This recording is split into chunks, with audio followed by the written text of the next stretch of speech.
being a genuine human being with a genuine interest in the other side, in the other party, to know who they are and what they do and what they stand for. It's not a matter of quantity, but rather of quality. It's a matter of really caring about the people that really care about you. When you're an entrepreneur, you have to really niche down the people that you want to serve. Don't try to go after everybody. Don't try to throw your net to everybody. No. The more precise and specific with your messaging are, the more you're going to attract the people that you really want to serve. And the faster you will be able to make the mistakes that you need to really thrive with your clients and with your customers. Go through that process of making mistakes as fast as possible. That expression of failing forward, I love it. Because, my number one mantra, business mantra, and actually it's been even published in books, is take imperfect action now. The successful people that I'm seeing on LinkedIn, number one, they consider the other person individually as an opportunity to develop a personal relationship. Number two, the LinkedIn profile is not a place where you actually publicize your professional career, but rather a landing page. Number three, I see people starting to understand how to capitalize on their previous experiences with the new experience, with the new venture, the new entrepreneurial journey that they started.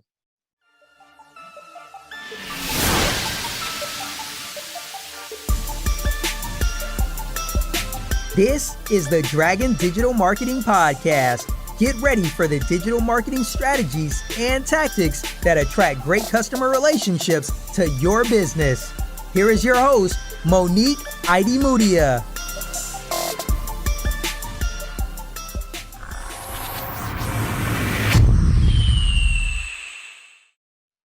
Hi, and welcome everybody to a new episode of the Dragon Digital Marketing Podcast. I'm your host, Monique, and you're listening to episode number 40. And today's episode is all about LinkedIn marketing. LinkedIn is such an important social media platform, and it's really special, and you can't miss out on the opportunity of leveraging LinkedIn for marketing your small business online. And here's why. LinkedIn is not just for B2B, and LinkedIn is a social media platform where people actually expect to receive news and updates from their favorite brands and their favorite businesses because it's a more professional social network, and it's actually been designed with that in mind.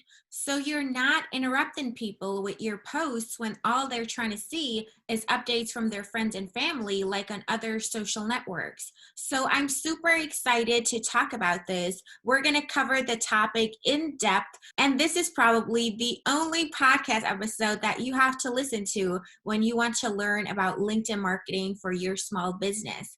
And my special guest who's joining me on today's episode is known as the CEO Confidant. He's an influencer, he's a LinkedIn strategist and LinkedIn expert. Obviously, he's very successful on LinkedIn and an expert on the topic. He's also a TV host, a public speaker, a CEO consultant, board member, and last but not least, a philanthropist. He's a truly amazing person. And I'm so excited to introduce you to Angel Rebo. Hi, Angel. I'm so happy to have you here. How are you doing today?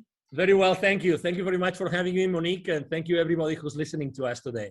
It's a pleasure to have you. I'm so excited to talk about LinkedIn marketing for small businesses today. So why is it important for small businesses to be on LinkedIn? Well, thank you. Well, it's funny because when I was in corporate America and I left corporate America 5 years ago, I have to say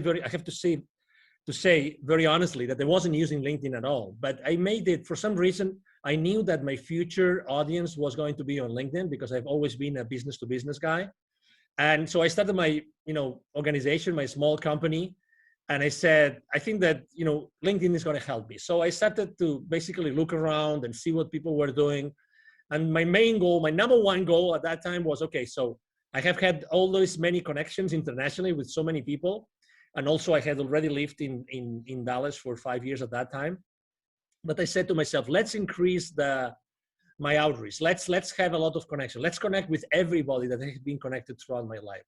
So I started the journey. The first step was literally like going out there, seeing everybody that I already knew, for some reason, I started connecting with them. So that ended up only like having, because not everybody is on LinkedIn at the same time, but I went from a few hundreds to literally probably like 1,500, maybe 2,000 people.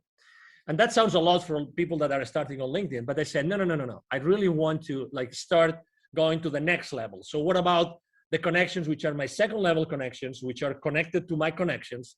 Let's just start. And that really started the journey. So I consistently started to go and, reach out to my second level connections. And obviously, as I was doing it so much and I was using so much time, I said, how can I automate that? Then I started a small like benchmark. I downloaded 3, 4, 5 different tools. I chose one of them and I started using that tool. I learned a lot. I made a lot of mistakes, and I did things that I didn't know that they were written on the terms and conditions of the, the contract with LinkedIn. I got restricted. And obviously I was extremely frustrated because, you don't know what you don't know, right? So you think that you're doing the right things and you're being cautious and everything, but it wasn't really that cautious, apparently. So, I made a lot of mistakes, but obviously those were lessons. And something that actually, one of the mistakes I made besides those, trying to make so many connections that got restricted was, how do I keep those relationships warm? Because a connection that means nothing unless you have a conversation with them. And not everybody's open to, have those conversations, not over. So I decided I'm a very unconventional guy. Let's put it this way. I don't like to do what everybody else is doing. So, I obviously, as anybody else also, after choosing a couple of tools to automate my work, what I did was, okay, so who really knows about marketing with LinkedIn? And I started to download some PDFs, some ebooks, some of, you opt into a particular offer and you get some basic information. I started trying things and I didn't like them. They didn't work for me. So I said, okay, so I'm going to be myself. I'm going to be Angel Rebo, the CEO of Confidant, talking to all these people, and I'm going to use unconventional messages.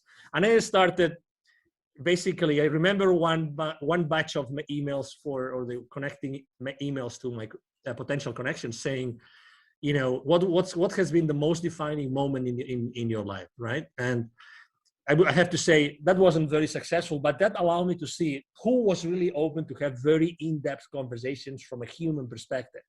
Because we tend to think that as LinkedIn is a professional network, everything has to be professional.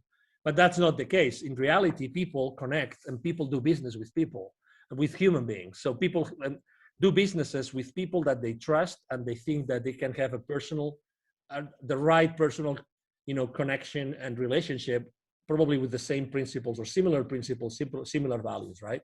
We don't have to be in agreement with everything. So, but it was interesting because a lot of people asked directly, this was the most defining moment in my life. And that means that a lot of people became suddenly vulnerable with me. So I learned one lesson, which is maybe if I am vulnerable, they will be vulnerable as well. So then I started becoming really more raw. And something that people don't actually think about is when we start a conversation over email, it doesn't have even to be LinkedIn. People think that they have to immediately start throwing all your value to them. Like, let's say you and I were both podcasters and we want to have a lot of nice, very successful people, and we start reaching out to them. Hey, I have a podcast and, I'm only starting, but, or maybe I already have like 10,000 people following the podcast and I have 20,000 downloads or maybe only 500 downloads. It doesn't matter. In reality, nobody cares about what you are, or who you are or what you do. In reality, people care about what you can do for them. So that's very important. So, I started the conversation with them at that point as if I was in a face-to-face networking event. So let's say you and I meet for the first time. You're in St. Petersburg, Florida, a wonderful place. And there's a boat trade show in St. Petersburg, which actually it happens a few times a year. And I go there and we meet in a parallel networking event to the show. The first thing we're going to say is probably, hi, Monique, because you will have a badge, right? Hi, Monique, how are you? I'm Angel, I come from Dallas. That will be probably the first conversation, right? Very, very informal conversation. And maybe, we get into a conversation and we get to know each other a little bit and we get to talk about what you do in your life, what I do in my life. And maybe we kind of like each other, so we continue the conversation. And maybe, when you support the small businesses, I can send you a few leads your way. And when, someone wants to go international and wants to expand internationally, maybe you send them my way, and that's how things are being built, from being a genuine human being with a genuine interest in the other side, in the other party, to know who they are and what they do and what they stand for. Would you agree? Absolutely. I absolutely agree. That's the secret to everything. Yeah. Exactly. So, I understand that a lot of people have their recipes and have their swipe files and they have their strategies and everything. And that's great. But, I think that until the moment in which you realize that being yourself fully is that you start thriving, that's the most important epiphany that I would probably recommend every single entrepreneur out there, every single business owner, that they try to shorten this path.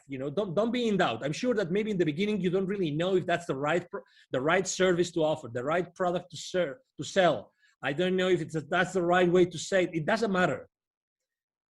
There is an exact correlation between the amount of energy that you're going to put on everything that you do and your results. And it doesn't have to be necessarily like politically correct or marketingly correct or salesy correct. Really, it's more important that you are yourself, genuinely yourself, and then everything will happen. Honestly, everything will happen. It's all about energy. I have a friend. He's very good. He's one of the few people I know that really understand sales. His name is Jim Padilla, Padilla, and he always talks about this, about being you, genuinely you, when you are, positioning yourself, your products and your services to anybody else. That's honestly 90% of your success in your entrepreneurial journey, Monique. Absolutely. It's all about authenticity and putting yourself out there, being a genuine human being. And that's how you get connections in real life as well as online. LinkedIn should just be an extension of, the real physical world that we're in, and now we're taking it online, but the same principles apply. If you walk up to a person and you're immediately pitching to them, or even worse, it's an automated outreach message, you can tell at the first sight that it's not real, it's not authentic, it's been generated by a bot, and that just doesn't make you look sympathetic, and people will not want to connect with you and engage in any further conversation with you if you haven't made an effort to learn more about them and build rapport and so on and so forth. So you've touched on a lot of things. You got burned with. Sorry about that, Monique. No, that's a valuable experience to share because it taught you to be authentic and to reach out to people manually, right? And you started with your first degree connections, and then you went to the second degree connections and so on, and just expanded your network and actually reached out to those people. The connection itself doesn't give you anything, but you have to start a conversation, and that's how you do it. That's the strategy. That's the plan of action that you have to map out to be successful on LinkedIn. So absolutely. Would you say that LinkedIn is only for B2B, or can people who are in B2C also leverage LinkedIn for their digital marketing? Oh, definitely. And I'm probably a good example because, for instance, of my 20, right now I have around 27,000 connections. I have a high level of engagement. I typically have an engagement between 6 and 10%, 9 something percent on my posts, which is pretty high. And I have thousands of views of all my posts. And I would say that, one of the lessons I've learned is that you have to not only be genuine on that connection, on that relationship, but also that when you continue that conversation, that you have to be, it's not a matter of quantity, but rather of quality. It's a matter of really caring about the people that really care about you. Obviously, we all would like to, right now or tomorrow morning, we get up, we go to LinkedIn, and our last post has 20,000 views, 3,000 comments, and 5,000 reactions. But this is related to the game of influence. I'm going to repeat this, the game of influence. I think that not many people are able to master the game of influence. And there's some theory and there's some practice there. Okay, so I would like to to actually tell you that if you really want to excel on LinkedIn and other places, right now we're talking about on LinkedIn, I think that it's important that you learn how the game of influence really works. And obviously, the media knows this very well, and entertainment knows this very well. But let me tell you, as an entrepreneur, that you're listening to this, to Monique's podcast today. In order to start playing the game of influence, I would like to actually even recommend you an author, because she's written a lot about influence, and she's great about it. The number one rule, and the first rule, not the number one, but the first rule when you want to start playing and gaining more influence for yourself, for your content, for your brand, for your company, is that in order to gain influence, you have to give influence as a first step. You have to give influence. Don't ever consider yourself that you are small. It doesn't matter how many connections you have. It doesn't matter how many people actually engage with your posts. You have a connection. So you have an influence. So start giving influence to the people that have more influence than you, and go and interact with the people that have more influence than you. So that's two different things, right? But make sure that you do this. Look around who in your industry, who in your niche has more influence than you today, say on LinkedIn, right? And go there and try giving them more influence. So interact with them, because this is going to help them. And if they are professional enough in that, they will follow you back and they will start giving you influence back. I've done this literally hundreds of times already in these 5 years.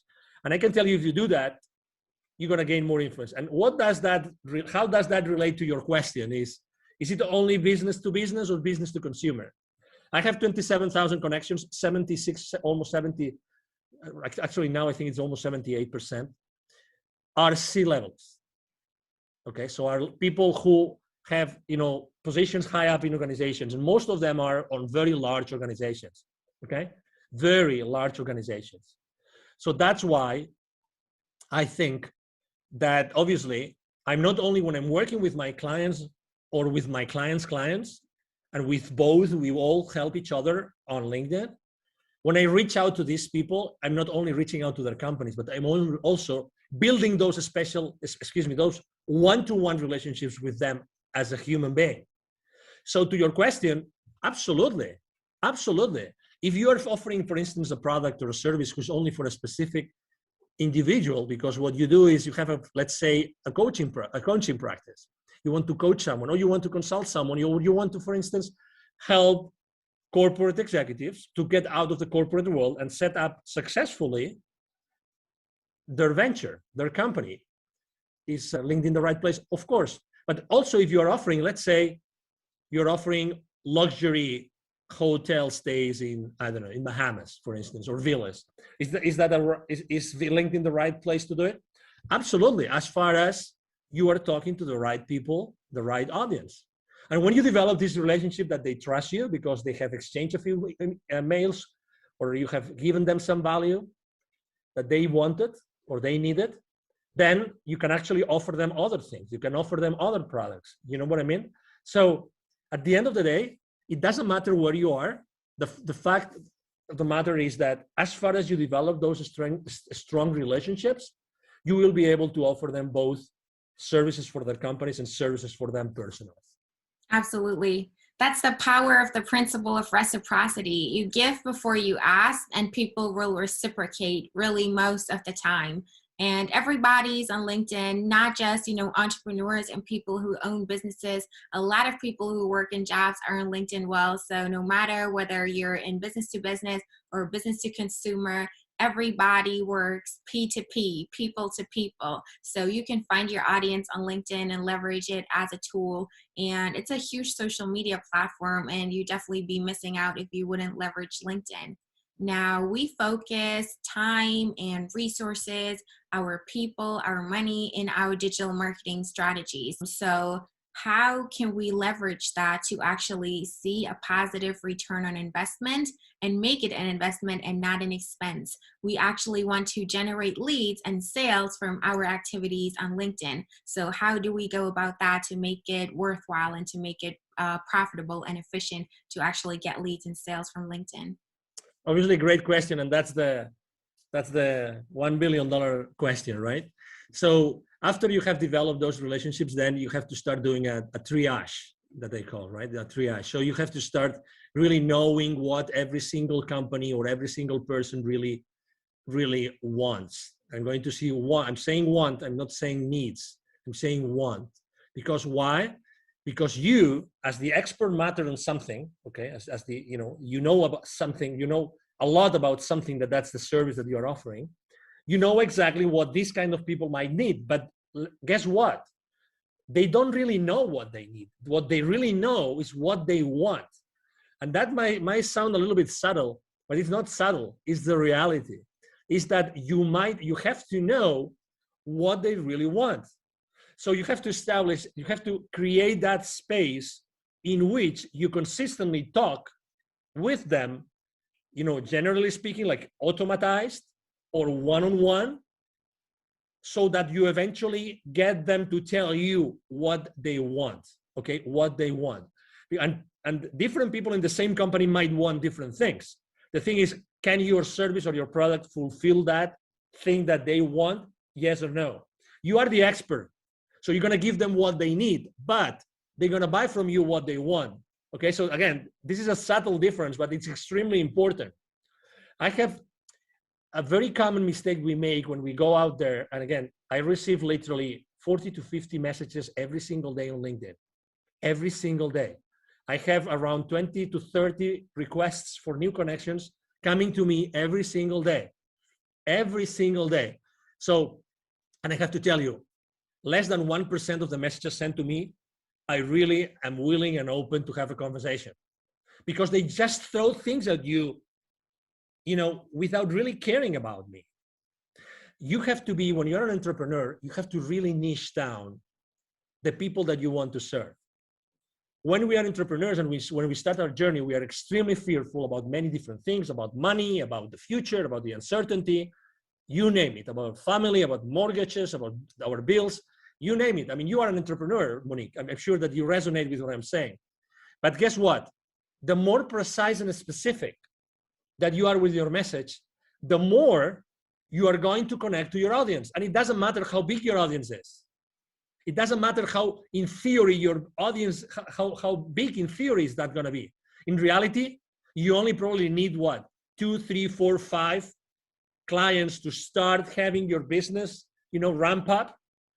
So, and when you start doing that, guess what? You start making mistakes. Oh no, Angel, no. I don't want to make mistakes with my first customers. Well, guess what? You are going to make mistakes with your first customers, because that's it has to be like this.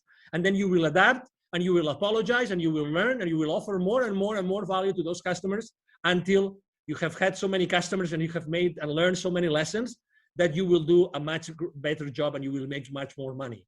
But again, don't try to go after everybody. Don't try to throw your net to everybody. No. The more precise and specific with your messaging are, the more you're going to attract the people that you really want to serve. And the faster you will be able to make the mistakes that you need to really thrive with your clients and with your customers.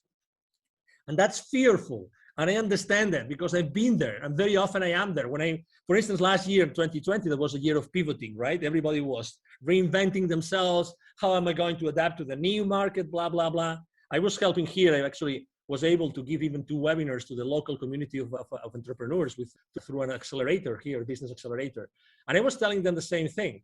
Hey, if you're going to change, make sure what you're going to offer is going to be extremely specific, so you will be able to, go through that process of making mistakes as fast as possible. That expression of failing forward, I love it, because, my number one mantra, business mantra, and actually it's been even published in books, is take imperfect action now.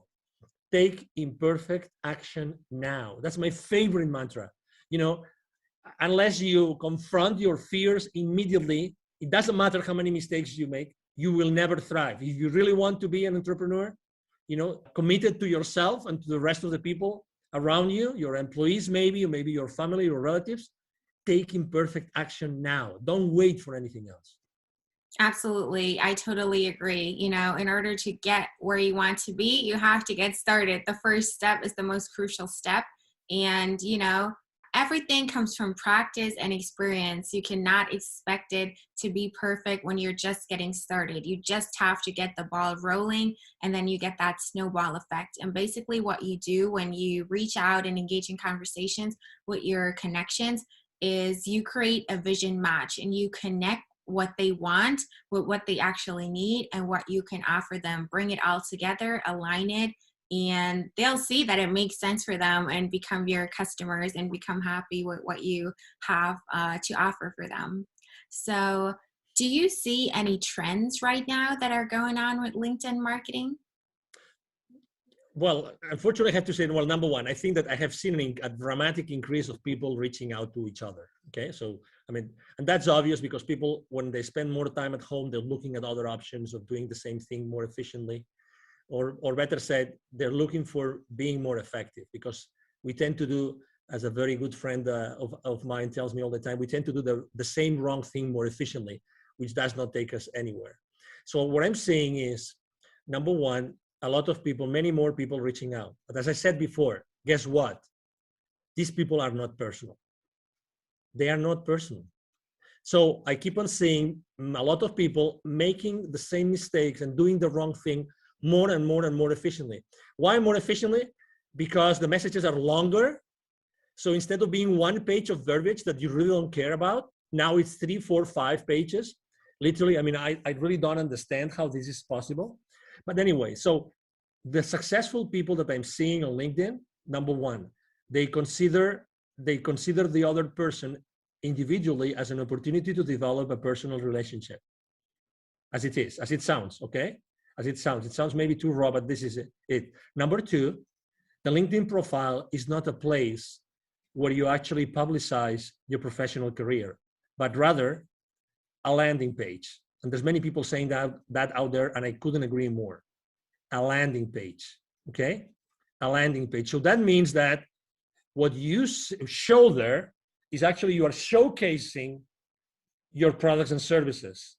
So again, think in terms, when you're designing your page, your profile, think in terms of this that I just said, okay? I mean, I do this not only for my profile, I do this for my clients, because again, you don't want to show your clients, you know, how many years you work for X, Y, or Z. You can always do that afterwards. You really want to show them what you are about. You want to show them real testimonials of people that you helped before. Now, number three, I see people, obviously, there's a lot of people going out of the corporate world.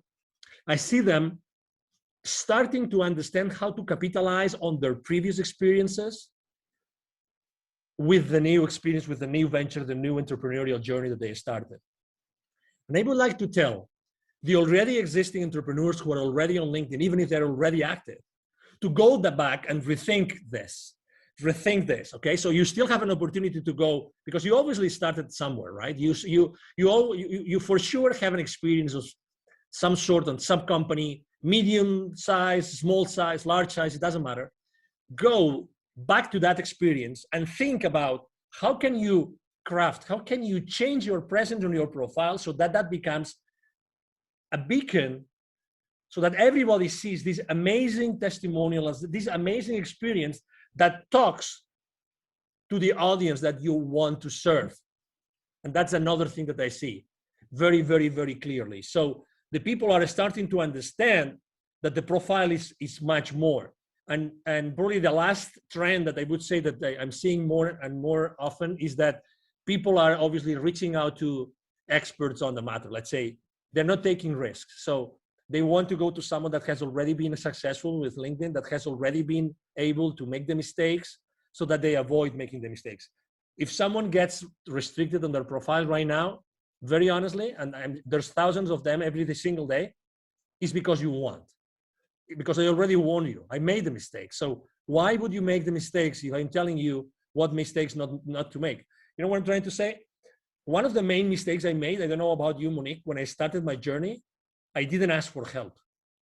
And that was a big mistake, because the most precious resource that we have in our lives is exactly that, time. It's time. I wish I had invested more in other people helping me when I started my journey, because they would position my business into a place in which I would probably have saved 6 months, 12 months of time. And time is the most scarce resource. The only scarce resource actually we have is time. And I would encourage everybody of you listening to us today to please consider investing in people that have already been there, that have already taken that journey, so you are able to learn all those lessons and really don't waste so many months or even years in your life trying to do the same wrong thing more efficiently, but rather being more effective. We need to be more effective, Monique. Yes, I absolutely agree. All of those people who are reaching out with those annoying, unpersonalized, automated messages, they're not really your competition. Everybody ignores them. Everybody's just annoyed by it. They're not taken seriously. And, nobody is willing to give them a chance and do business with them because they've messed up the first impression. That's number one. Then I love your analogy to your profile not being, a CV, but it's your landing page. So you can really showcase yourself there and use that as a tool. And what do you think about creating content as well, posting on LinkedIn and really leveraging all of the features that the platform has to offer? Exactly. Well, obviously you're preaching to the choir here, and you know that, as I said before, I post every single day. About content creation, obviously I'm a big believer, and I think that, I learned many lessons in there, and I would love to share them with your audience, obviously. Number one, you have to be persistent, okay? So I have to say that I wasn't persistent before, and I wasn't creating before I wasn't persistent, and I was just sharing someone else's content. You can do that, and it's not bad, and you are helping someone else. And it's okay, but it was until I started, and I have been right now probably posting every single day for the last literally 10 months, probably right now, every single day. And I'm posting, I would say, three types of, or two types of content, just to simplify, to make things easy for people. Number one, I post about my business and about my clients' businesses. Okay, actually, I myself, I use my profile, I use my influence, so I actually help my clients with my exposure. So I expose their content, their videos, their interviews with my audience. I mean, that's what influencers do, right?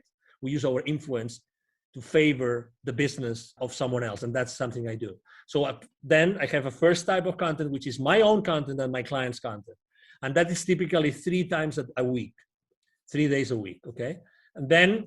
So I post typically once a day. And then the rest of the days, it's really related to something personal that happened to me, or something personal that I see happening to others very much, and I think that interests them, or something which is related to a specific date. So it's Nelson Mandela Day, or it's St. Valentine's Day, and then I post something about it. And I have to say, I mean, I love writing copy, and I have actually a great copywriter in my team, and we really, I mean, we really love to do it. We really love to do that. And if I had to give you a reason why I post so many days personal stuff, it's because people like to know really who you are. People like to know what you think. And I'm not very controversial, because on my posts, not because I don't want to be controversial, it's because who I am. I'm not controversial. I mean, I've always been that guy. I come from a Catholic family in Spain, and Spain is a very Catholic country, and I always was trying to be in the middle and try to be the moderator in fights, this kind of thing. That's who I am, right? So last year, for instance, I can tell you that I posted a lot about building bridges. Everybody was burning bridges. Everybody was here or there, and you are in Florida. So, I mean, I think, as you know, Florida is also a very polarized state, right? And Texas was also very polarized last year before the election here in the US. You know what I'm talking about. So I did not post about politics, not one time, actually not one time in my life, just because I think that we human beings, we need to discuss other stuff. I'm not here to discuss about politics, but I know that people were feeling that they were losing some friends to discussions, to fights, to arguments. People were feeling they were losing some. I mean, who hasn't unfortunately lost some friends or even some relatives to some insane arguments that inside of you that weren't the right thing to do, but it's done. And I can cope with this kind of arguments, blah, blah, blah, whatever that is. That's why I posted so often about building bridges. And the other thing I actually posted a lot last year, just as an anecdote, was give me a break. I really posted many times about, those days that you woke up and maybe you listened to the news, you made the mistake of listening to the news, and then the news, guess what? Boom! It was like a download of, oh no, I'm depressed for the rest of the day. So I know that people needed a break, and people needed to actually listen, that someone was listening to them, that really we all need a break. Maybe we cannot go anywhere now because there's restrictions traveling or whatever. Maybe we can just go to the neighborhood. We could just go to the county next to us and do something different for a day. We can just stay at that other hotel. You live in St. Petersburg, maybe you don't need to go to the beach, but you like to go to the other side of the peninsula, and it is what it is, just for a change, just to change your mind and put yourself in a different mood, in a different emotion. So I think that it's very important for your audience to know who you are as a person, and also obviously to post about your business, because you want to do business at the end of the day. Yes, it has to be well balanced, that's for sure. Exactly. So what do you think about influencer marketing on LinkedIn? How is it working with influencers on LinkedIn? It's certainly very different from the, stereotype of an influencer who's doing beauty, makeup, or travel or whatever, and they're calling themselves influencers. It's different on LinkedIn, right?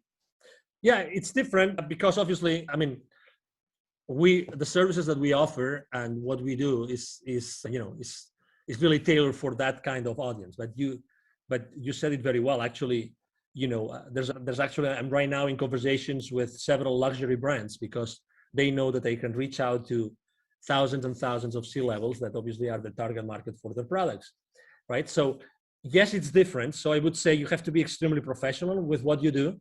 There's no, what's the name? I don't know the name in English for that word, so it's just coming in Spanish to me. But you have to be extremely consistent, coherent, that's the word, coherent with what you're putting out there, right? If you are a coherent, you're a serious business person, it's the same thing when you're using your influence for other brands. And actually you have to be even more coherent with that seriousness, with that, that principles and those values that are behind your brand, in my case, the CEO of Confidant brand. And you have to be extremely respectful with all your audience. So I don't really see a lot of people using it. And for instance, I'm using it because I already told you I use my influence. So I am an influencer on LinkedIn. But something that I do, and I don't see anybody doing either, is that I go an extra mile, which is I literally generate really hundreds of leads, because when my connections reach out to me for that particular offer from that particular client that I'm helping with my influence, when they reach out to me, they engage with me. Many of them say, "Wow, that's interesting. Thank you very much for sharing this with me." This starts a conversation. This is starting a conversation. So eventually that becomes a deal for my company. So I think that my way of seeing influencer marketing on LinkedIn is not only marketing itself, but also sales. For me, it's generating leads. And if you are not generating specific leads, and I'm able to drill down really to like the name and the number of employees of that company and the position of that person, that's the beauty of LinkedIn. I think that I'm missing my word with my clients. And I'm all about offering more value than the value that they expect. So, and that's why, again, for me, I see LinkedIn more like extremely professional, but generating not only influence and presence and clicks on links, but also engaging. And that's beautiful. That's excellent. And I like to do that. Yes, absolutely. I agree. Influencers on LinkedIn are just people who literally have influence. It's about the know, like, and trust factor. It's about having an image that you keep up consistently. You don't deviate from it. Talk about controversial things like family, beliefs, religion, race, politics, things like that. Those can get you into trouble, and it's kind of tricky to navigate through that. You want to stay consistent to the values that you have and practice what you preach. The influencers on LinkedIn are just people who know the right people and are known by the right people. So it's not just random, people who post pretty pictures that inspire others, and that's what makes them influencers. It's not like that on LinkedIn. It's a lot more professional. So you have to find those people, reach out to them. The analytics that you get are just amazing. You can drill people down by industry, by position, levels of experience, and so on and so forth to find your right audience and then reach out and connect with the right people on LinkedIn. Yeah, exactly. It's a different game. And it's easy to your point and to your questions, Monique, it's easy to get overwhelmed on LinkedIn. So I would suggest, obviously, you have to build your own system. You need to build a system of systems, right? A system that has different pieces so that all together you keep your sanity, number one, and you generate business for yourself and for your clients. I think that's very, very important. Exactly. What do you think about LinkedIn events? I think that they have to, it's obviously it's a good, let's say any excuse to engage with your audience is good. I am still on the fence about it because it's still not, I think people are not using it to the full extent. So when you are trying to actually opt in for an event, there's so many steps that you have to do manually. Everything is not yet, or people are still not learning how to do it all automatically. So eventually you end up doing a lot of stuff, a lot of clicks and searches and online things to actually find the event. That's my only criticism to event. Are they good? Of course. I mean, at the end of the day, what LinkedIn wants is that you stay with them for as long as possible. That's what they want, that you are there with them for a lot of time so they can expose you to the advertisements of their clients. I mean, I get that. But I think that there should be something else, some more value in there, so that it was really a place where people meet. And right now I have felt when I'm signing up with events that the system is a little bit broken. That's my experience. Okay, I mean, with all due respect, and this is just positive feedback about the system. The idea is great, but I think that the implementation is not there yet. Yeah, so you don't necessarily need events. You can generate leads just through reaching out to people, messaging them, posting content, and engaging with other people's content as well. Yeah, LinkedIn doesn't really give you a good opportunity to export those leads and, automatically, reach out to them if they've attended your event. It's more like, promoting events that most of the time take place off platform anyways. So they could do some improvement on that for sure. But it's a handy tool and it's definitely worth looking into if you want to leverage LinkedIn to the fullest. I would definitely use, exactly to your point, I would definitely use LinkedIn actually to drive traffic to an outside of LinkedIn event. Mm-hmm. Because at the end of the day, the platform that LinkedIn offers you is like an event scheduling platform. It's not a platform where the event is going to take place so that everybody knows what it is about, right? So you will eventually have to have an external platform to conduct the webinar or the event, whatever the event it is. But again, you can still use LinkedIn to drive that traffic. And obviously, in order to measure your traffic on your profile, it's very easy. You see how many people have actually viewed your profile, and you see this when you go to your main page of your profile, you see that traffic. So as you know, unless you measure something, you don't know if you're really managing it.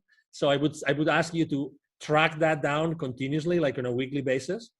So LinkedIn tells you for the last 90 days, how many people has viewed your profiles. So that's one thing that you should keep into account. Another one is for the posts, how many people actually views your posts. And the third one is how many times you have been on a search. And that means the job search tool inside LinkedIn. But again, it's another way in which you see if the keywords that you're using on your profile are the right ones or not. So as far as again, it's all about, because we're talking about how to drive traffic to your events, right? So keep an eye on all those statistics. And if you keep an eye on those stats and you keep on increasing them all the time, and you know how to increase them, then you will then increasingly attract people to your webinars outside of LinkedIn. Right.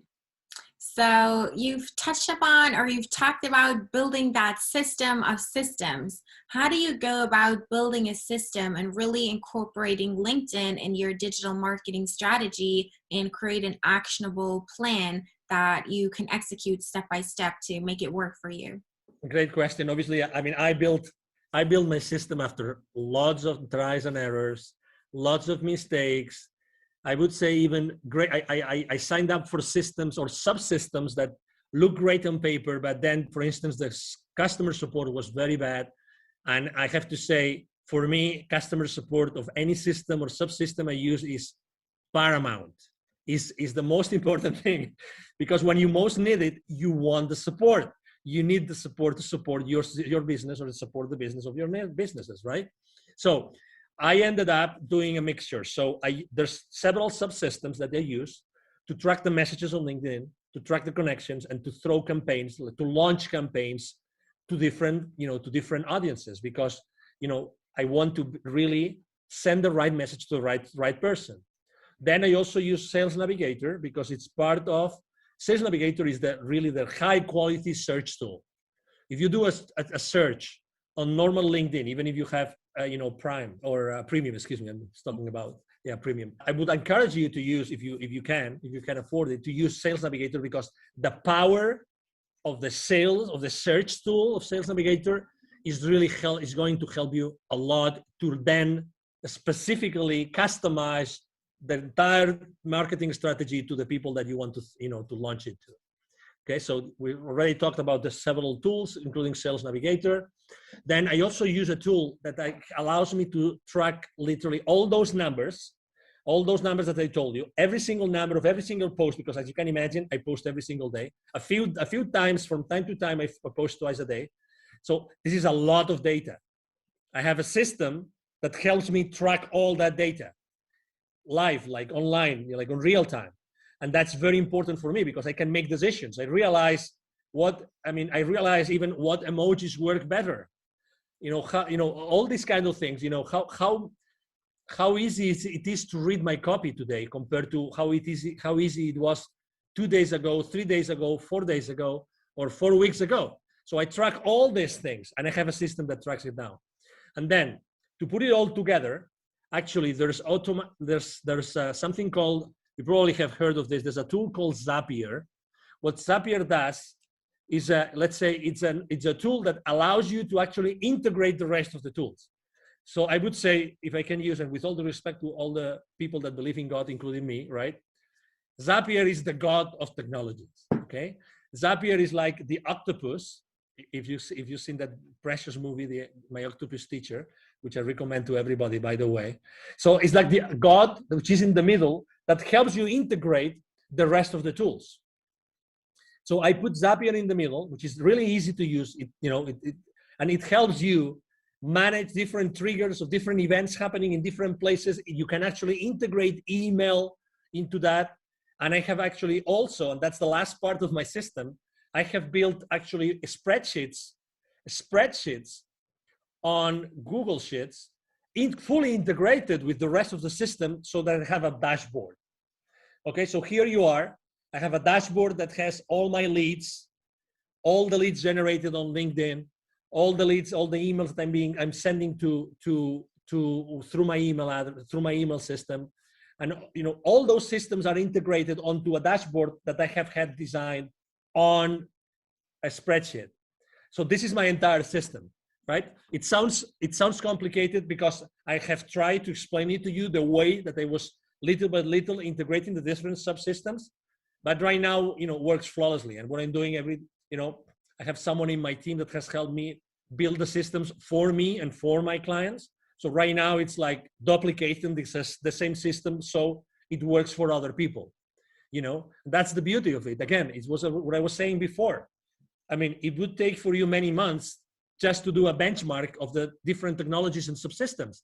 When you have a system that already works, how much is it? How much is for you? How much is 3 months of your life worth for you? How much of not having to pay more bills? Add up the bills that you have to pay. Add up your cars, your mortgages, the utilities, the clubs, add all those up, multiply it 3 times, or maybe 6 times. How much is that for you? If you could start generating revenue in 30 days or in 60 days, that's why I always talk about the same thing as I said before, taking perfect action now, but get help. Be the solution. Don't be the problem. Don't keep on working on the problem. Work on the solution today. Yes, I think that leveraging marketing automation and taking advantage of all of those tools to facilitate the processes for you is a smart thing to do. And everything has to be integrated nowadays. you can't, invest your time in doing repetitive things manually over and over again to create the spreadsheets and everything yourself. And you want to leverage tools for that. And Zapier is a great tool. I use it myself. I can definitely recommend it. Sales Navigator, I'll link the tool recommendations that you gave us in the description as well. What tool do you use to track your activity live, and what helps you figure out which emojis work best for your social media management? Yes, there's a tool called Shield App. Again, I'm doing some, I'm doing some referral marketing, affiliate marketing today, but it's okay. I mean, I'm not making money with any of those, by the way, so that you know. But if you would like me to share the links to those technologies, I can do that, Monique. If you want me to do it, I will be more than happy to do it. But I use, actually, it's developed by some European high-tech team. Great support, great technology. It gives you great information. It's called Shield, like windshield, but Shield only app. Again, great technology. When I saw it, I said, "Oh my God!" I used to use a spreadsheet, and I'm kind of I used to be a control freak, but now I am micromanagement with myself freak, because I really want to know how to improve things. I want to make small improvements little by little, but I need data. So I was collecting manually every single thing. So I had a spreadsheet, post, date, blah, blah, blah, hour of the day I had posted, blah, blah, blah, all of those things in the spreadsheet. When I saw that system, I said, "Oh my God, you have heard my prayers. Thank you very much for exposing me." And I have to tell you, I'm all the time looking for new technologies, all the time, Monique, all the time. Even if I'm super happy about Shield App and Zapier and all those technologies I'm using, I have to tell you, I'm always looking out there, because right now there's so many disruptive technologies. There are so many, Monique, that, I mean, there can be right now out there some technology that probably can do something for you that you don't know, you can't even imagine, using machine learning, using artificial intelligence. Oh my God, that could probably save you 2 months of marketing, 3 months of marketing, or 6 months of prospecting, of cold prospecting. Oh my God, what does that mean to your business? Again, we entrepreneurs, I think that we're very conscious about all the bills we pay every month, right? So every month we pay those bills, and those are so much, and how much money I have to generate every month to break even, or obviously to make money so I can save up for a new car, for a new vacation, for a new experience, or for having this wonderful present I want to give our parents, right? I mean, who doesn't want to give a better life to their parents, Monique? Absolutely. Yeah. That's why I love asking about tools. I'm all about, leveraging technology to make things easier and faster and automated for us, so we can spend our time doing the things that are more important for us, and we're not wasting time. We have to be the most efficient nowadays. Absolutely. Thank you. Thank you very much. I have to say that I really love it when the rubber hits the road, because it's really there. I mean, right now, everybody listening to us, they can go out there, look for it, buy it, try it, test it, and see, oh my God, yes. Yes. And that's what we want. I mean, we really want, you are a public figure, I'm a public figure. We are here to really help people. We really want to make these shows, these conversations useful for people. We really want to do it. Yes. That's why we do it. I mean, we're using our time. It's, we're recording this on a Friday. I'm sure that you have many better things to do today. You could be, you know what I mean? I mean, we have choices in our lives, but we still choose to be here because we want to really share our experience. If our experience can help someone, if today there's only one person, even if there's only one person that resonates with my message today, oh my God, this conversation with you, Monique, has been enough, because we've changed someone's life forever. And that's the beauty of having these conversations publicly. Yes. So what benefits of LinkedIn marketing do you see that no other platform offers? Segmentation, I think it's very important. You own the data. You don't have to trust that someone is going to categorize the data for you as other platforms. In this case, you know exactly who you're talking to. And you have contact information, direct contact information with the people that connect with you. Okay? Obviously, in the bad hands, that is going to lead you to a restriction. But the good thing is that you really can touch upon the data of the people that trust you and you trust them. And that's extremely important. Okay, as I said before, and you asked me, is it only B2B or maybe it can be also B2C? Absolutely. If you do it right, Again, if you do it right, it can be B2B or B2C. For instance, I had a client that he was developing a personal app, right? A personal app. And that app, he was only thinking of, no. In order to sell that app, it's for private people. It's for, it's for the mom and pop, and maybe not young people, probably mom and pop, or, middle age, blah, blah, blah. I should use probably like, it's probably going to be Instagram. And I said, well, and do you think that maybe there are a lot of mom and pops that work in large corporations? And do you think that maybe that could interest a corporation? So again, it's the flexibility, it's the granularity, that's the word. Granularity of information that LinkedIn offers to you that you can actually then use to, drill down to who you really are interested in talking. And that's beautiful. Again, read the terms and conditions, because you don't want to be restricted. But this wealth of information, again, to be honest, I consider LinkedIn to be a search tool. It's nothing but a search tool, to be honest. It's a search tool, but a very powerful search tool that allows you to do a lot of things. But it's a search tool.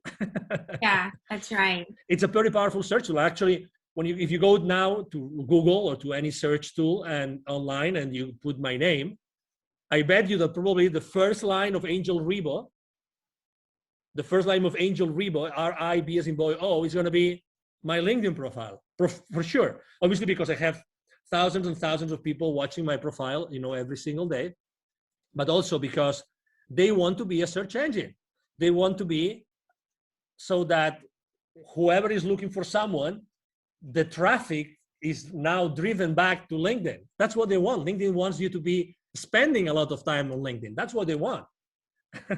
Yeah, so it's self-reinforcing, and your goals and the goals of the platform are aligned, and they keep pushing you more and more because you do what the algorithm wants to see. You don't, try to drive people away from LinkedIn and, always link to other websites and try to get them to leave LinkedIn or whatever. No, you're using the features that LinkedIn offers you to engage with people and pursue your marketing goals, and you're doing it all on the platform. You're using their events feature, their messaging feature, you're sharing content directly on there, you're endorsing people, receiving recommendations, giving recommendations, and collect everything on LinkedIn and use that as your marketing tool, use your profile as your landing page, and that helps LinkedIn out. And if you help them out, they want to help you out too, so they're not going to punish you, they're going to give you an amazing organic reach and all of that, and it's just a win-win. That's right. So LinkedIn also has this feature where you can publish articles. So you can also use it as an extension of your blog and publish stuff there on LinkedIn. Do you recommend doing that as well? That's a great question. So I have used it for my clients. I have used it for my own only one time. And the reason why I have done it so little for me and also so little for my clients is because I think that written content, even if it has pictures and it has, photos and it has charts and it has bullet points, how many people do they really have the time to read the entire article? That's number one. Number two, how many times, if you reduce the size of the device screen, right? You might have the time, you have a great screen, you might have the time that you might like even to read it because it's fancy. But if you're on your cell phone and we know that consumption from mobile devices is going up, how many are they going really to see that article, to read that article? You know what I mean? So it's all about traffic. So as much as I could be, I have a group of content, developers, creators. So I could have articles every week, and I'm not doing it because of that, because I'm not sure that I'm going to be adding the value that my clients are going to have the time to read. That's why. So you want to repurpose that content and you have a way to drive a lot of traffic to that article from outside LinkedIn. Maybe that would make sense because, again, LinkedIn is their place for corporate and professionals and B2B and B2C, blah. That I understand, but to be honest, internally, not sure. Yeah, so it's better to post directly in the feed, post images and text there. You can post PDFs. It makes your content more easily consumable at a glance while people are scrolling through their feed, and they don't have to take the time even to actually read an article. That would actually be the smarter thing to do that you also recommend. That's good to know. Absolutely. I mean, people may have different opinions, but I'd rather probably write an article at, I don't know, at Thrive Global, Ariana Huffington's online publication than doing it on LinkedIn. I mean, as much as obviously, I mean, as you probably can imagine, I spend hours every day on LinkedIn, literally hours. Yeah, so you would know. I think it also depends on your niche. For a minority of people who are in the copywriting niche, or I don't know, poetry, whatever, when it's all about writing and they know their audience likes to read, they only want to read, and they it's really all about text, then of course you can leverage that. And it's great that LinkedIn offers that feature, because you can showcase your work and share it with the audience without having to, drive people off the platform. So you can use that. But in general, it might be more beneficial for you. I mean, you have to test it out. There's no one size fits all answer to anything in this world, but in general, it gets more traction when you post in your feed. Because if you publish that article, you write it, you publish it on LinkedIn, then when you share it, all that people see is a preview. They see like the header image, a title, and like a small description of the preview. So they still have to click and they have to leave their feed to even be able to read that article. So it might be, easier to get the message across right there in the feed when they can see it right then and there. Yeah, exactly. And you cannot manage what you don't measure. So look at the numbers. I mean, you have your own audience. Look at the numbers. Look if you're grabbing the attention of the LinkedIn editors. That's another option. Obviously, see how much attraction you get with your articles. Yeah. I as I said before, I'm not a very conventional guy. So I like to try everything that I'm being told. You cannot do that. Okay, let's try what happens. Again, within a framework of, principles and consistency with my brand and everything. Yes, that's important though. Test. Oh, totally. Yeah, really. Don't be afraid. Again, at the end of the day, if you are, I always tell the same story. If you're afraid of trying something on LinkedIn or any other social media platform, if you're afraid, ask yourself the following question. Are the potential viewers of that post that might not like it, are they going to pay for your bills this month? Are they going to pay for your bills this month? You tell me. So why do you care about people that don't like what you're writing? I remember one day, the first video I've ever done myself online, it was on Facebook. Okay, that was 5 years ago, a few months after I left corporate America. And I was in panic. I mean, I right now I can do any interview, but I was in panic. I was so in panic that actually, as soon as I clicked like stop broadcasting live on Facebook, I started crying because the pressure, when the pressure is so high that the only thing you can do is like get all this pressure, the stress, anxiety away. I started crying. I don't mind saying it. And then I actually did something even worse, which is I sent to all my email list a link to the video. Guess what? There was a guy that responded to me. I have this email somewhere. I should frame this email. This is the most stupid video I've ever seen.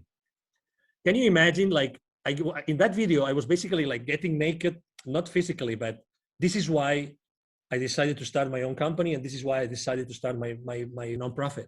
So when you're explaining the reasons, and there's no reason why, you just want to like make peace with yourself, so everybody knows what you're doing. This kind of video, and this person told me in writing, this is the most stupid video I've ever seen. Don't send me any other email again. Obviously, I said, wow. But I mean, probably some people would have said, I didn't respond to the email, but some people would have said, oh my God, it was probably pathetic. I was pathetic, and oh my God, maybe I shouldn't do this anymore. Or the other way around. I mean, I realized that video was my thing. And honestly, I mean, right now video, I love video and I use video as much as I can because it's much more direct, and people prefer to spend 2-minute video, and if it has subtitles, even better than doing many, many other things as far as, content consumption is. Yes, so, don't listen to the haters. They're just jealous. They're, trapped in the rat race themselves and unhappy with their life and their corporate job. and they just can't be happy for you that you got out and started your thing, and you have the courage to make a video and share your emotional experience and Exactly. your reasons there, and just want to hate a troll. Yeah, always keep that in mind. Don't let it paralyze you or make you doubt yourself. Just ignore it. It's the best thing you can do. Yeah, exactly. And when someone said, I don't remember which of these online very famous marketeers, I went to their conference, and they said, when you see the number of haters increasing, it means that you probably are doing something right. Exactly. You're doing something right. So people, and some people might actually don't like to see that you're doing things differently, and they might take it personal or judgmentally. So, but that's okay. It's okay. You don't have to please everybody. You're here to help the people that want to be helped, and not everybody wants to be helped, and that's okay. That's why I said, niche down, be consistent with the same message with the same people. Yeah. Are there any LinkedIn marketing tips or best practices that you haven't shared yet and you definitely still want to share in this episode? Well, make sure that you use a lot of your keywords. You use a lot of keywords in your positions, your experience positions, and your about section. To be honest, the about section is not as important as people think it is, because it's always hiding. So people don't even go there and click. It's easier for people to see your experience than to see your about section. So don't pay too much attention to that. What else? Tag people on your posts. I think that works. If some people do not like to be tagged, they will tell you. I get messages every week of people saying, thank you for tagging me, because I needed to listen to that message. I needed to read your post today. So, again, don't ever think that, don't prevent yourself from doing something because you think that you might upset someone. Never, ever make a decision thinking on these terms. Honestly, never. And so I do tag people. Another very easy tip I can tell you is that it's been shown that the perfect number of hashtags on your posts is 3. I would recommend you to actually choose the right tag hashtags for what you're doing. And I like to use hashtags that have huge outreach. I like to use 3 hashtags that have huge outreach, because very often I get this notification that, hey, your post got trending on innovation or on technology or on any other, or on startups or any other of the hashtags I use. And obviously, who doesn't like that? Who doesn't like to be found like your post is trending on that particular hashtag? That's very nice, right? It and everybody is, exactly. Don't be afraid of reaching another tip. Don't be afraid of reaching in theory, highly powerful people in corporate America, because they are as human beings as you are. And again, if they don't want to connect, they will not. So just have a genuine conversation from you, whoever you are. I'm XYZ, and I'm reaching out to you because of this, and that's it. Again, don't be afraid of making mistakes. There can be, I have really, really like very powerful people on my LinkedIn. I have multi-billion-dollar, CEOs, company CEOs on as my connections. And I treasure a lot those connections, and I don't bother them unless it's necessary, and obviously bother for me means sharing some value that I think that it might be useful for them after I have had a conversation, right? Absolutely. So exactly, spend a lot of time, see what other influencers do, see what, again, don't take anything for granted. Very often, people are offering me services on LinkedIn services, and I go to their profiles, and guess what? I look at their posts, I look at how many people engage with their posts, and guess what?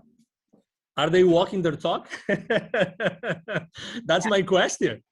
It's like, that's my question. I remember when I was at some point in my life, I was literally teaching, dozens of salespeople. I was giving sales training.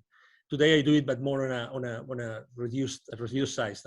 At some point I had more than 150 people attending to my courses, and many of them were 40, 50 live.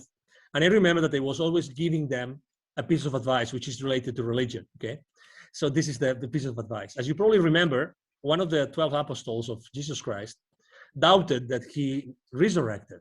right? And that one, well, there were a few that doubted it, but there was one specific, which is the main goal of this, an anecdote I'm sharing with you. That was Saint Thomas.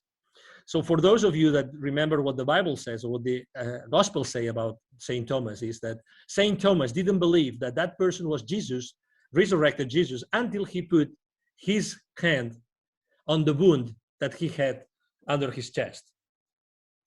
And I always use this anecdote with my salespeople, which is never believe anything that anybody tells you in any company until you see it with your eyes, until you put your hand in the wound, in the side of the body of Jesus. Don't believe it. Obviously with all due respect, okay? I'm using this anecdote with all due respect to everybody. But unless you double check and you triple check, don't take anything. Don't take the word of anything. I mean, don't even take my word today. Honestly, make your own decision and go and research and do your research and see what's the exposure of a specific person. I mean, if someone is recommending you to write good copywriting for LinkedIn, for instance, which is actually, that's another lesson for another day, Monique. We can talk about what is the copywriting the copy that sells on LinkedIn, right? So, and obviously we write every day, so we've kind of learned a few lessons. So if someone is offering you copywriting for LinkedIn, test them. Go to their post and see how many people actually views their posts. Honestly, and how much content do they have? How can they tell you that their content is good if they cannot tell you, they cannot show you that they have written, I don't know. Right now we probably have 200, 300 different posts of our own created, content. So don't take anything for granted, really. If you want to trust something, or if you want to try something or the services of someone, go there, look online, and make sure that what that person is saying or that company is saying is true. I would really recommend everybody to do this. Double check on everything. Make sure that things are true and people really walk their talk. Yes, verify their claims and look for some social proof before you just blindly trust anybody on the internet. That's right. Exactly. So, Angel, how can people reach out to you, find you, contact you if they want to learn more? Maybe they want to work with you. Absolutely. Thank you for the opportunity, obviously, again, Monique. So it's very easy to find me, obviously, on LinkedIn. My name is Angel, last name Ribo, R-I-B as in boy, O. My brand is the CEO Confidant. So if you go to even if you go to Google, you will find me easily, Angel Ribo. I have a team of people working with me. So we answer all the messages on LinkedIn, those 40, 50 daily messages on LinkedIn, they all get answered, all of them. And also my emails, I would like to actually offer my direct email address. And again, I respond, either myself or my team will respond the emails. My email address is angel@angelrebo.com. angel@angelrebo.com. That's my email address. And again, I would love to engage in a conversation with you. I mean, very honestly, I talk to a lot of people. I'm really the kind of person that whenever I can help, I help every single time. Anytime I'm being asked, I mean, just to give you an example, for COVID, this local business accelerator that serves so many small business owners and entrepreneurs and startups, they asked me if I wanted to be their mentor for some of their organization. I said, of course, anytime. So I'm this kind of guy. I like to help because I believe strongly in something that you said. And actually, I believe in that law, universal law of reciprocity. I mean, it is what it is. We cannot fake it. We can't change the laws of the universe. It's the law of reciprocity. The more you do, the more you receive. So I really strongly believe in that. And you can test me anytime. You can test my claim anytime, reaching out to me directly. And again, as I said before, thank you very much, Monique, and thank you very much to the audience listening to us today. You're welcome. It's been my pleasure to have you here. You shared so many valuable tips. It's amazing. Highly appreciate it. And I think it's a great interview. Thank you so much. Absolutely. Thank you very much, Monique. Thank you so much for watching and listening to this episode. This was a super valuable episode packed with actionable tips and tactics that you can start executing today. I'm sure this has helped you out a lot, and I have something for you that's going to help you out even more. I have a free gift for you, and it's a buyer persona template. A buyer persona template helps you to create detailed buyer personas, which are semi-fictional representations of your ideal customers for your business, so you can tailor your outreach on LinkedIn, you can tailor your copywriting to your ideal clients, you can tailor your messaging, all of your marketing campaigns, all of the content that you create and put out there to actually speak to the people who are in your target audience and resonate with them and stand out and cut through the noise and be unique and differentiate yourself from all of the other people that use automated outreach methods for their LinkedIn marketing, or just put generic stuff out there that not really speaks to a niche and thus is irrelevant. So if you are looking to really see results with your marketing and tailor your messages to your target market and your audience and the people that you want to reach, you need a buyer persona to make it specific, to make it personalized and custom and tailored to them, so you're actually seen and heard and you're getting the results that you deserve. So make sure you grab my buyer persona template. It's a free download, free of charge. You don't have to pay anything. Just go to the website. That's dragon-digital-marketing.com. The link is also in the episode description. Make sure you check it out. And there you can also find the show notes to this episode, where I always put all of the links for the resources, tool recommendations that Angel gave us during this episode, and also the links to his and my LinkedIn profile. Make sure to follow the both of us, because we share valuable content there every day, and that's going to help you out even more. So as you can see, we got you covered. I hope that you really liked this episode, and thanks again for watching and listening. I really appreciate it, and I appreciate your engagement in the community. And as always, if you need help with your digital marketing, reach out to our agency, Dragon Digital Marketing. We're happy to help you out. With that being said, I really hope to see you again in my next episode. Until next time.